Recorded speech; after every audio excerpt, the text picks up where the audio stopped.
Hello everyone, in this video I am going to cover one of the very good question from chapter 6 triangles. This question is from CBSE board exams 2012. तो चलिए start करते हैं.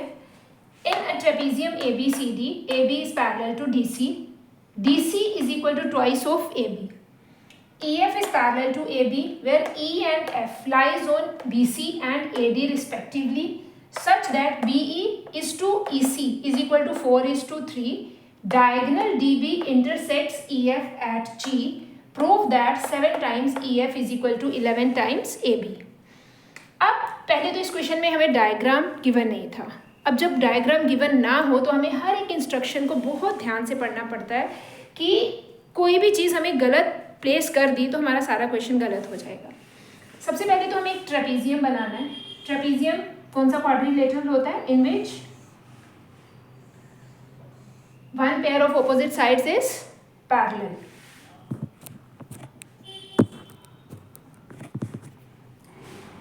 अब हमें ABCD direct नहीं लिखना है. कैसे लिखेंगे? सबसे पहले तो देखो DC is equal to twice of AB. कौन सी साइड लॉन्गर है? AC AB लॉन्गर है या DC लॉन्गर है? DC AB का डबल है, तो इसका मतलब DC बड़ा है और AB छोटा है. पहले तो आपको इस चीज को ध्यान से देखना है कि इसका क्या मतलब है. Right, DC is double of AB means DC बड़ा है और AB छोटा है. सेकेंड थिंग इज, उसके बाद उन्होंने बोला है EF is parallel to AB. EF कोई लाइन है जो AB के पैरेलल है. E and F on BC and AD.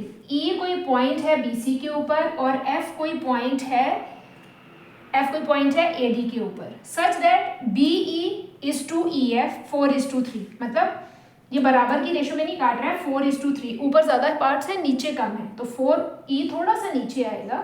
यहाँ पे 4 आएगा और यहाँ पे क्या आएगा? 3. टोटल कितने पार्ट्स हैं? 7, जिसमें से BE के पास 4 हैं और EC के पास 3 हैं. रेशो का ये मतलब होता है. राइट. और डायगोनल DB, ये हमारे पास डायगोनल DB है, इंटरसेक्ट्स EF एट G. अगर हम EF को ज्वाइन करते हैं तो ये जो डायगोनल है हमारे पास BD, जो EF को किस पे कट कर रहा है? G पे कट कर रहा है. और आपको प्रूफ क्या करना है? 7 times EF is equal to 11 times AB. ये चीज़ आपको प्रूफ करनी है. अच्छा, अब आप एक चीज़ तो पहले इस क्वेश्चन में ध्यान से देखो कि पहले तो आपने ये देखा, अब आपको ये देखना है. अब देखो इस पर फोकस करो. ये आपको दिया हुआ EF अपॉन AB. EF आपके पास ये वाली लाइन है, AB आपके पास ये वाली लाइन है और ये तीनों लाइंस आपस में क्या है? पैरेलल है. राइट. जब भी आपके पास चैप्टर 6 के क्वेश्चंस में पैरेलल लाइंस की रेशो की बात हो रही हो तो हमेशा आपने यहाँ पे सिमिलैरिटी यूज़ करनी है. जब साइड्स की रेशो की बात होती है, ये वाली जो साइड्स हैं ट्राइंगल की, जहाँ ये वाली जो साइड्स हैं, इसकी रेशो में कोई रिलेशन बनाने को बोला तो BPT से निकल जाता है क्वेश्चन. और जब पैरेलल लाइंस की रेशोज़ की बात होती है तो हमें सिमिलैरिटी ही यूज़ करनी पड़ती है. BPT हमारे पास पैरेलल लाइन की रेशोज़ को कवर नहीं करती है. राइट. तो यहाँ पे EF अपॉन AB की रेशो कितनी दे रखी है? 11:7. EF कौन सी लाइन है? ये वाली. और AB ये पैरेलल लाइंस हैं और पैरेलल लाइंस की रेशो के लिए हमें यहाँ पे सिमिलैरिटी यूज़ करनी है. ये आपने ध्यान रखना है. ठीक है, चलिए अब स्टार्ट करते हैं. सबसे पहले तो अगर आपको BPT अच्छे से आती है और सिमिलैरिटी भी आपको अच्छे से आती है तो आपको एक चीज़ तो पता ही होगा कि अगर हम BDC ट्राइंगल लें और इस ट्राइंगल में अगर GE और DC दोनों पैरेलल लाइंस हैं तो BE अपॉन EC की रेशो BG अपॉन GC की रेशो के इक्वल बन जाएगी. तो ये भी कितना आ जाएगा? 4:3 आ जाएगा. सिमिलरली यहाँ से हमारे पास अगर आप ABD ट्राइंगल लें तो इसमें FG हमारे पास AB के पैरेलल है, तो जो रेशो हमारे पास इन दोनों की बन रही है DG अपॉन GB की, वही रेशो हमारे पास DF अपॉन AF की भी बनेगी. तो ये भी हमारे पास 3:4 आ जाएगी. राइट. स्टार्ट करते हैं क्वेश्चन. पहले हम लेंगे BGE ट्राइंगल और BDC ट्राइंगल और इन दोनों को सिमिलर प्रूफ करेंगे. प्रूफ इन ट्राइंगल, आप गिवन लिखिएगा, टू प्रूफ लिखिएगा, फिर उसके बाद स्टार्ट कीजिएगा. BGE and triangle BDC. क्या आएगा? फॉर्मूला क्या है? How we can prove them similar? These two angles are equal, angle BGE is equal to angle BDC by they are equal, they are corresponding angles,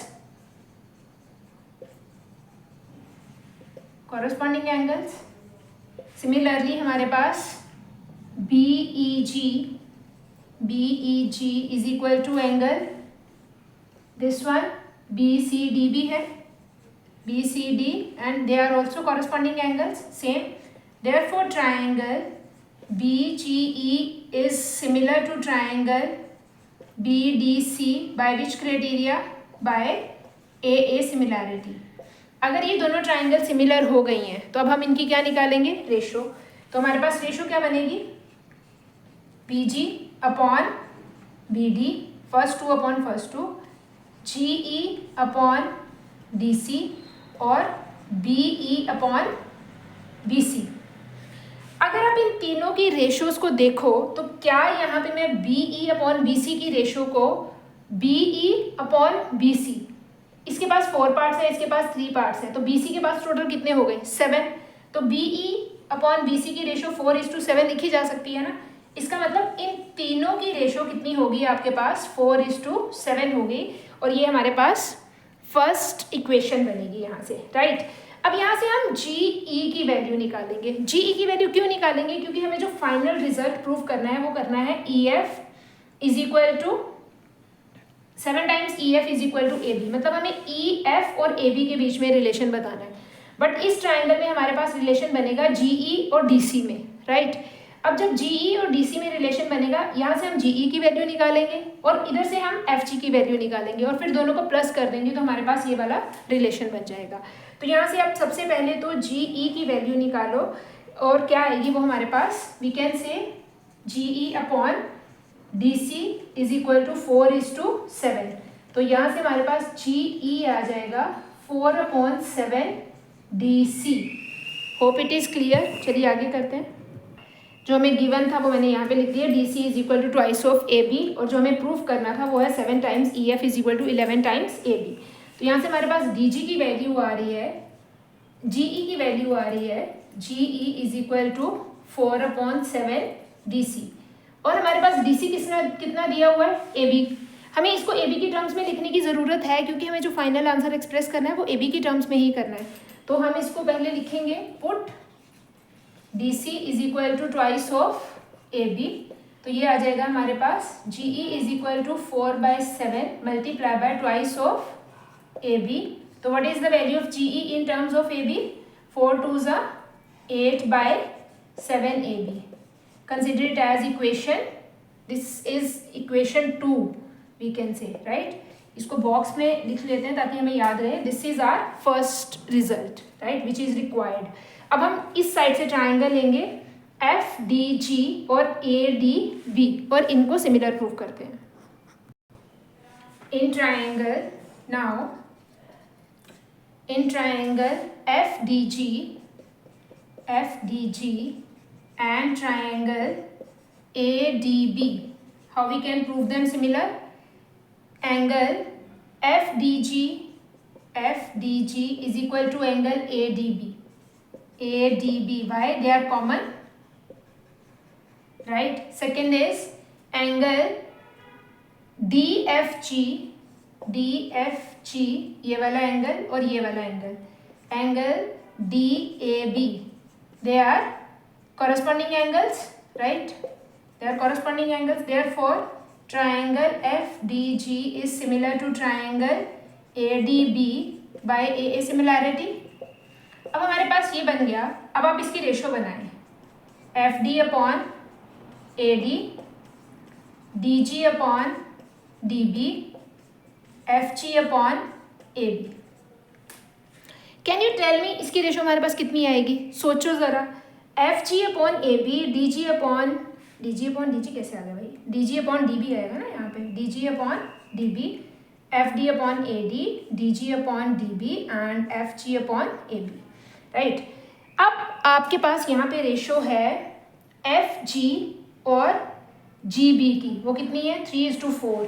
तो आप यहाँ पे अगर लिखोगे DG की रेशो देखो कितनी है? 3. तो क्या मैं बोल सकती हूँ यहाँ पे DG की जगह पे आप लिख दो 3 और DB कितना आएगा, total number of parts that is 7, 3:7। तो हमारे पास DG अपॉन DB की रेशो बन जाएगी 3:7, तो सबकी रेशो 3:7 बन जाएगी क्योंकि सारे इक्वल हैं, राइट। आपको ये चीज़ समझ में आ गई है। यहाँ से हमने BPT से इसकी रेशो और इसकी रेशो सेम थी, फिर इधर से इन दोनों की रेशो भी सेम है, तो हमारे पास ये सेकेंड रिजल्ट बन गया है, right. This is you can अब इसके बाद हमें यहाँ से इन दोनों की रेशोज में कंपैरिजन करना है, तो हम यहाँ पे लिखते हैं therefore FG upon AB is equal to 3:7, right. यहाँ से FG की वैल्यू कितनी आ जाएगी आपके पास, 3:7 AB। This is our result 3।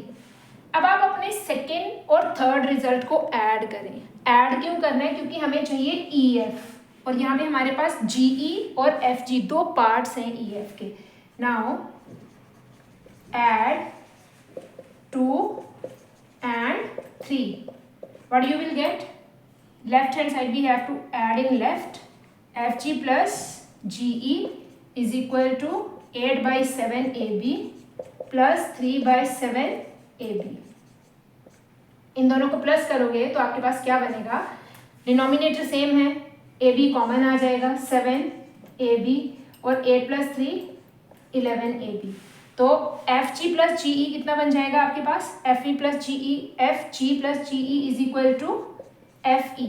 आप इसको देखो आपके पास क्या रिजल्ट बन गया, ये you are having FE is equal FE, this is FE is equal to 11/7 AB। आप इसको क्रॉस मल्टीप्लाई करोगे तो ये आएगा 7FE is equal to 11 AB। अच्छा क्वेश्चन था, होप आपको समझ में आया होगा। अगर नहीं आया है तो आप एक बार फिर से प्ले करके देख सकते हैं, ज़्यादा डिफ़िकल्ट नहीं है। आप ध्यान से समझें BPT कैसे लगती है, सिमिलैरिटी कैसे लगती है, रेशोज़ कैसे बनती हैं, तो एक बार ज़रूर ट्राई करें। Thank you.